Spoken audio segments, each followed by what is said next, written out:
আচ্ছা বন্ধুরা, এই গাছটা চিনতে পারবে? বলতে পারবে এটা কিসের গাছ? একটা ফুলের গাছ। এটা আমি বলতে পারি যে এটা একটা ফুলের গাছ, কিন্তু কোন ফুলের গাছ তোমরা বলতে পারবে এটা? এই গাছের ফুল কিন্তু আমাদের খুবই ইম্পর্টেন্ট, পুজোতে কিন্তু আমরা ব্যবহার করে থাকি। আর এই গাছটা কিন্তু গ্রামে গঞ্জের দিকে প্রায়শই হয়ে থাকে।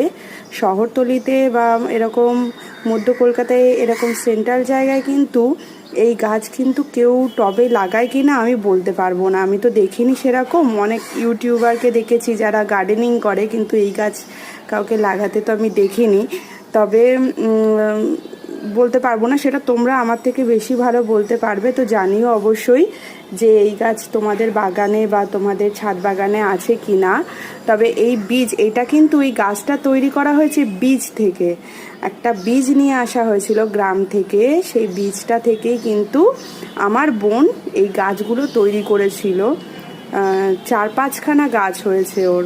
তো আগের দিন ওর বাড়িতে গিয়েছিলাম, তো তখন আমি বললাম যে আমাকে একটা গাছগুলো খুব ভালো, তো ওই নিজেই আগে বললো আমাকে যে দিদি তারে তুই একটা নিয়ে যা। তা আমি দেখো নিয়ে এসেছি। ওর পুরো এই বালতিতে করেই বসানো ছিল, পুরোটাই আমাকে ধরে দিয়ে দিয়েছে। তবে গাছটা একটু সাদা সাদা, ওই যে পিঁপড়ের ডিমের মতো এরকম লেগেছে। গাছটাতে একটু স্প্রে করতে হবে। আর আমার বাকি গাছগুলোতেও লেগেছে, সেগুলো তোমাদেরকে শেয়ার করব তোমাদের সাথে কি কি গাছ আছে। তবে তোমরা কিন্তু অবশ্যই আমাকে কমেন্টে জানিয়ে যে এটা কোন ফুলের গাছ। আমি কিন্তু অপেক্ষায় থাকবো যে তোমরা কি লিখে পাঠাও। অবশ্যই তোমরা অনেকেই চিনতে পারবে, তো অবশ্যই জানিও কিন্তু আমাকে, হ্যাঁ, যে এটা কী ফুলের গাছ ভালো করে দেখে নাও।